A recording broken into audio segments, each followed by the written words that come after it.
না না, ৭১ আর ২৪কে আপনি এক করতে পারেন না। ৭১ আমাদের এই দেশের স্বাধীনতা, এই দেশের মানচিত্র, এই দেশের পতাকা নিয়ে দিয়েছে।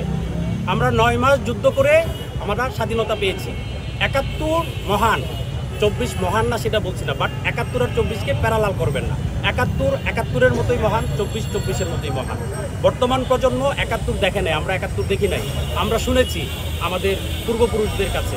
বাট আমরা একটা কথা বলি, যারা স্বচক্ষে ২৪ দেখে, জুলাই বিপ্লব দেখে এটাকে ধারণ করতে পারে না, আসলে তারা ৭১কেও ধারণ করতে পারে না। তারা ৭১ দিয়ে ব্যবসা করে, তারা ৭১কে ধারণ করতে পারে না, তারা চেতনার ব্যবসা করে। হ্যাঁ, বিমান হাইজ্যাকের যে ব্যাপারটা সেটা নিয়ে আমি বলি। এই ব্যাপারটা আসছে যে এটা নিয়ে অনেক ভুল ব্যাখ্যা আছে। আমি ব্যক্তিগতভাবে মিলি রহমান ম্যাডামের সাথে অনেকবার কথা বলেছি, ওনার সাথে আমার পরিচয় আছে, ওনার মুখে আমি গল্পগুলো শুনেছি। যখন মতিউর রহমান স্যার বিমান নিয়ে চলে আসে, ওনাদেরকে যখন আটক করে রাখে, উনি প্রেগনেন্ট ছিল, হ্যাঁ, ওনার বড় বোনও এবং ওনার বড় বোনের জামাই তারাও বিমান বাহিনীতে ছিল, পাকিস্তানে ছিল, তাদেরকেও গৃহবন্দী করে রাখে। তাদেরকে কী পরিমাণ মানসিক নির্যাতন করা হয়, হ্যাঁ, কী পরিমাণ অল্প অল্প খাবার দেওয়া হয়, ছোটো ছোটো বাচ্চাদেরকে নিয়ে ছিল। তো এই জিনিসগুলো জানি। সেই মতিউর রহমান স্যারের পরিবার কিন্তু এই বাংলাদেশে থাকে না, থাকতে পারে নাই। সেই মতিউর রহমান স্যারের পরিবার, যেহেতু আপনি প্রশ্ন করেছেন আমি উত্তর দিই, সেই মতিউর রহমান স্যারের পরিবার কিন্তু আমেরিকায় সেটেল। ওনার ২ মেয়ে ছেলে আমেরিকায় থাকে, মিলি রহমান ম্যাডামও আমেরিকায় থাকে, মাঝে মধ্যে উনি দেশে আসে। আমি এই উত্তরটা শেষ করি।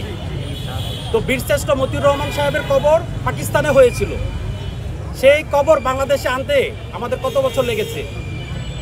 ৭২ থেকে ৭৫ পর্যন্ত, মানে ৭১ পরবর্তী সময় কিন্তু যারা মুক্তিযুদ্ধের কাণ্ডারি বলে নিজেদেরকে, মুক্তিযুদ্ধ যাদেরকে নিজেদের সম্পদ বলে দাবি করে, তারা ক্ষমতায় ছিল। তারা বুট্টু কেটে লাল গালিচা সংবর্ধনা দিয়েছে, তারা মতিউর রহমান সাহেবের কবর এই দেশে আনে নাই। ৯১ থেকে ৯৬ আওয়ামী লীগ ক্ষমতায় ছিল, মতিউর রহমান সাহেব কবর আনে নাই। ২০০১ থেকে ৬ 4 দলীয় জোট ক্ষমতায়, খালেদা জিয়া ওনার মাধ্যমে উনি কথা বলে কিন্তু মতিউর রহমান সাহেবের কবর বাংলাদেশে নিয়ে আসে। আমরা ৭১কে ছোট আমরা করছি না, যারা ৭১কে ছোট করে, যারা ৭১ নিয়ে ব্যবসা করে, আমরা তাদের বিরুদ্ধেও কথা বলি। আমরা ৭১ দেখি নাই, আমরা না দেখে ৭১কে অনুধাবন করি।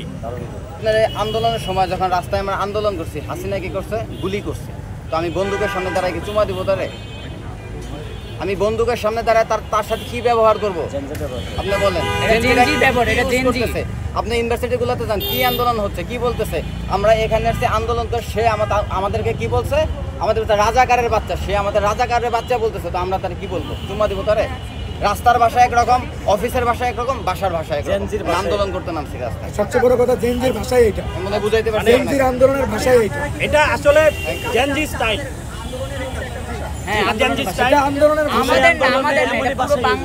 আমি আপনার সাথে অফিসে টক শোতে বলবো, আপনি আমার টাকা দিয়েও আপনি বকা দিতে পারবেন না। আচ্ছা, এই ব্যাপারে আরেকটু ব্যাখ্যা দেই। শালা শব্দটা শ্যালক অর্থেই কিন্তু ব্যবহার হয়েছে, বাট বাংলা একাডেমি কিন্তু এখন তাদের অভিধানে শালা গালি অর্থেও জায়গা করে দিয়েছে। তো একসময় হয়তো দেখবেন বাংলা একাডেমি এই শব্দগুলোকে ওই গালি অর্থে স্বীকৃতি দিবে, এরকম আসবে। কারণ ভাষা ক্রমাগত চেঞ্জ হয়, হ্যাঁ, ভাষা ক্রমাগত চেঞ্জ হয়, অনেক নতুন শব্দ ভাষাতে অন্তর্ভুক্ত হয়। দিকে যে পরিমাণ কষ্ট দিয়েছে এই বক্তব্যের মাধ্যমে জুলাই বিপ্লবীদের, ৭১-এর মুক্তিযোদ্ধাদের, ওনার প্রতি উদাত্ত আহ্বান থাকবে, উনি সমগ্র জাতির কাছে নিঃশর্ত ক্ষমা প্রার্থনা করবে। এই জাতি যদি মনে করে ওনাকে ক্ষমা করবে। আর রাষ্ট্র তো আসলে ক্ষমা করতে পারে না, রাষ্ট্র তার আইন অনুযায়ী ব্যবস্থা নেয়। রাষ্ট্রের কাছে আমাদের বর্তমান অন্তর্বর্তী সরকারের কাছে আমাদের দাবি থাকবে, তারা আইন অনুযায়ী তার বিরুদ্ধে ব্যবস্থা নেবে। ওনার সংবাদ সম্মেলনে মিথ্যাচার করেছে, উনি হয়তো বলবে আমার এই ভিডিও এআই দিয়ে বানানো, বাট উনি লাইভে কথা বলছে, সারা জাতি দেখছে উনি কি বলছে। ওনার এইসব নিয়ে আসলে কথা বলার মতো, মানে কি বলবো, এইসব নিয়ে কথা বলার মতো কোনোই নাই। শুধু ফজলুর রহমান সাহেব না, আমরা যে হাবিবুর রহমান নামে একজনকে দেখছি, যিনিও সাবেক বাকশালী, যিনিও বাকশাল থেকে এসেছে, যিনিও ছাত্রলীগ করে এসেছে, হ্যাঁ, বিএনপির কাঁধে চড়ে বাকশালী বয়ান ফেরি করে বেড়াইতেছে। এবং শেখ রুমিনুর রহমান নামে একজন আছে, যিনি কথায় কথায় বলে 15 বছর এটা হয় নাই, 15 বছর ওইটা হয় নাই। উনি আগেই ভালো ছিল, উনি 15 বছর অনেক ভালো ছিল, উনি সংসদে গিয়েছে, উনি এমপি হয়েছে, উনি প্লট চেয়েছে, হ্যাঁ, উনি নিরাপদে ছিল, উনি কখনো নিরাপত্তাহীনতায় ভোগে নাই। বিএনপির অনেক নেতাকর্মী তাদের ঘরে থাকতে পারে না, বাড়িতে থাকতে পারে না, অসংখ্য নেতাকর্মী গুম হয়েছে, খুনের শিকার হয়েছে, বাট রুমিন ফারহানার চুল কিন্তু একটু বাঁকা হয় নাই।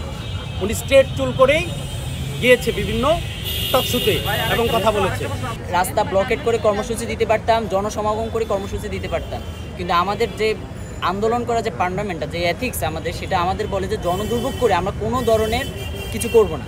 কারণ জুলাই বিপ্লব জনগণের একটা জন আকাঙ্ক্ষার জন্য, যাতে এই আকাঙ্ক্ষা যাতে কেউ বিনষ্ট না করতে পারে, এজন্য আমরা এমনভাবে আন্দোলন করতে চেয়েছি যাতে জনদুর্ভোগ না করে। এর জন্য যে জন্য দায়ী তার বাসার সামনে এসে আমরা আন্দোলন করেছি। আমরা এই যে জায়গাটায় আছি দিনের বেলায়, এই যে জায়গাটা দিনের বেলা, এই জায়গাটা কিন্তু এখানে এনবিআর, এখানে এইখানে হলো আপনার এনএসআই, হ্যাঁ মানে সরি এটা দুদক, এই যে সরকারি স্থাপনাগুলো আমরা কিন্তু একটু সামনে অবস্থান নিয়েছিলাম। যখন আলো ফুটলো স্বাভাবিক যান চলাচল শুরু হলো, হ্যাঁ আর্মির লোকজন আসলো, ওনারা আমাদের সাথে কথা বললো, রিকোয়েস্ট করলো, পুলিশের লোকজন আসলো, ওনারা আমাদের সাথে কথা বললো, রিকোয়েস্ট করলো যে আপনারা যান চলাচল স্বাভাবিক রাখতে আমাদেরকে সহযোগিতা করেন, আপনারা পিছনে নিয়ে আসেন। তো আমরা চাইলে এখানে জনসমাগম আরও বেশি করতে পারতাম, বাট এই জনসমাগম কী হতো, এই জনসমাগম হয়তো সাধারণ জনগণের জন্য কষ্টের হতো। আমরা জনগণকে কষ্ট দিতে চাই। আমার ম্যান্ডেটের উপর বিশ্বাস করি, আমার ন্যারেটিভ যদি ঠিক থাকে। আমরা সংখ্যা বিশ্বাসী না, কারণ আমাদের পক্ষ থেকে আসরের পর থেকে কিন্তু আমরা আপনাদেরকে সময় দিয়েছিলাম যে 7টায় আমরা সংবাদ সম্মেলন কথা বলবো। এই সময়টা কোনো কার্যক্রম ছিল না। আমরা কালকে রাত থেকে ওইভাবে খাওয়া দাওয়া করা হয় না। বড় হয়ে গেছে আপনাদের।